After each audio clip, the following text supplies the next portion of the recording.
Next is our Domer model. We already seen the what is Harrod-Domer model. Sorry, Harrod model. Now we are going to look Domer model.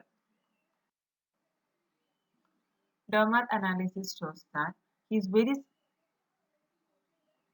empathetic about the necessity of viewing growth from the demand side as well as the supply side.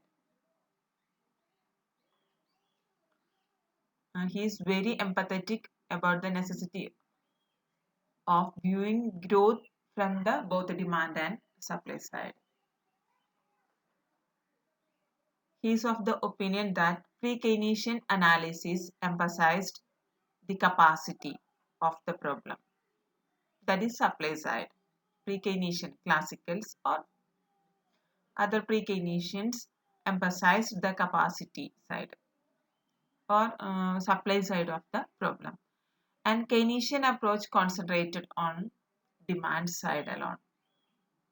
Keynes' main focus was on demand side, but his emphasis on the dual character of investment process makes the approach to the equilibrium rate of growth from investment or capital point of view more promising.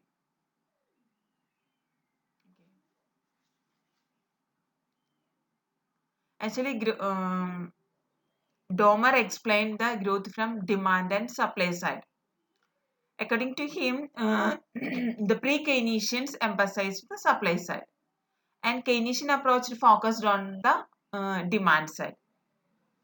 But Domer stressed on the dual character of investment. Investment രണ്ട് ക്യാരക്ടറിലും focus ചെയ്യാണ്, demand and supply side. Okay,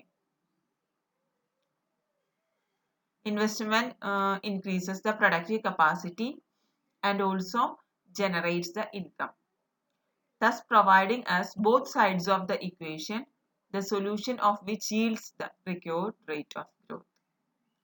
Investment increases the productive capacity and also generate the income, thus providing both sides of the equation, demand and supply side of the equation, the solution of which yields the required rate of growth. Okay, Domer trust the gave importance to the dual character of investment. Investment on hand, it will increase the productive capacity. On the other hand, it generate income. Increase the productive capacities. In the role of investment to increase the productive capacity is the opinion of classicals or pre-Keynesians. At the same time, investment increases or generates income is the Keynesian perspective. Thus, according to Domer, the investment has two effects. First one is income generating effect through multiplier,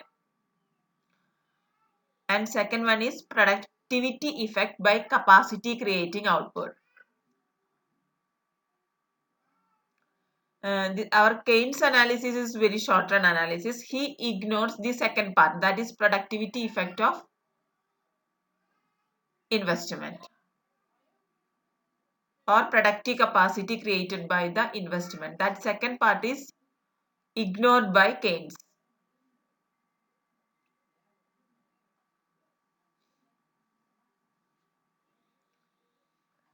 This demand and supply side, these two sides of investment provides the solution for steady growth. According to Harrod, the two sides of investment, that is one is income generating effect and other is productivity effect, that is demand and supply side effect of investment.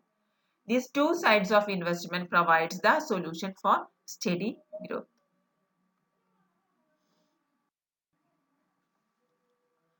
These are the symbols used by Domer in his model. YD. YD is the level of net national income or level of effective demand at full employment. YD is the level of net national income or level of effective demand at full employment. That is demand side equation from Domer. YS is the level of productive capacity or supply at full employment level. YS is level of productive capacity or supply at full employment level. That is supply side. YD is demand side and YS is supply side. Now consider demand and supply sides. K is real capital. I equal to net investment, which result in the increase in the real capital. That is change in stock of capital equal to investment. Delta K equal to investment. Net investment means change in the stock of capital. That is delta K. Alpha, marginal propensity to save, MPS. It is a reciprocal of multiplier. MP is a reciprocal of multiplier. So we can write 1 by multiplier. Alpha is marginal propensity to save, MPS is a reciprocal of multiplier. So we can write it as 1 by multiplier. Sigma or productivity of capital or of net investment. Sigma is productivity of capital, or we can say output capital ratio.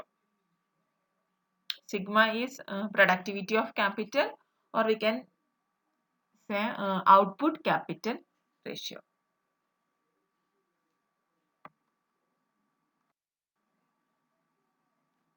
This is the equation from the demand side. YD equal to 1 by alpha.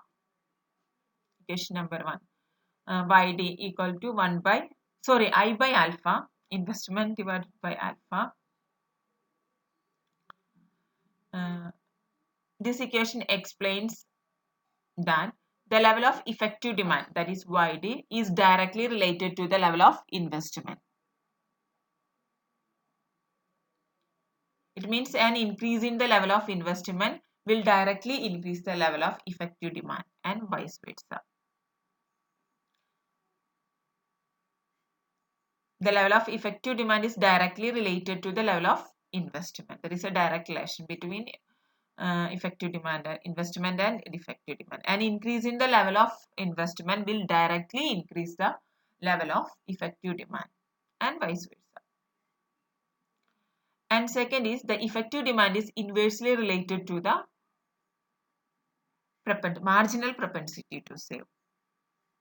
Effective demand is inversely related to the marginal propensity to save.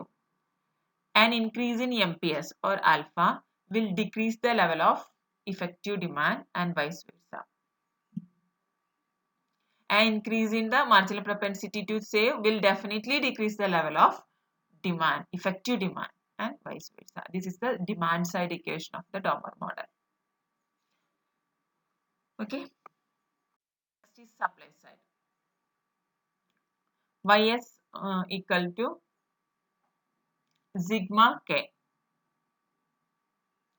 YS equal to sigma K. This equation explains that the supply of output YS at full employment level depends upon two factors.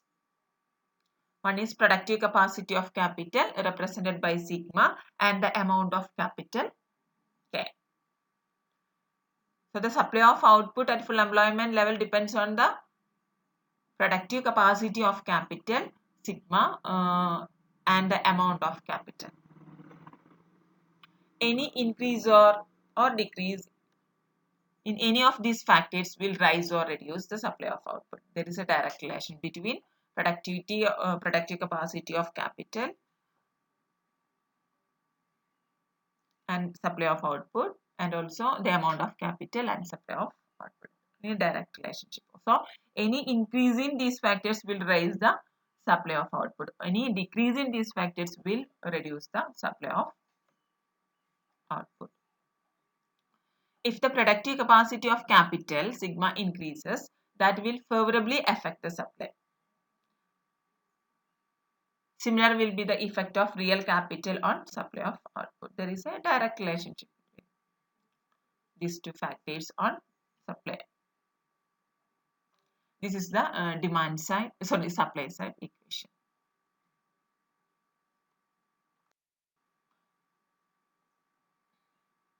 For equilibrium, demand should be equal to supply. So we can write YD equal to YS. YD means I by alpha. YS means sigma K. So we can write I by alpha equal to sigma K. By cross multiplying, we will get I equal to alpha sigma K. The equation number 3. I equal to alpha sigma K. This is the condition for achieving steady growth. According to Dogma, this is a condition for achieving steady growth. Okay, I equal to alpha sigma K. This is a condition for achieving steady growth. Okay, now we proceed further to explain the condition for maintaining the steady growth. This is the condition for steady growth, but how it's maintained. For that, we have to add increments to demand as well as the supply side equations.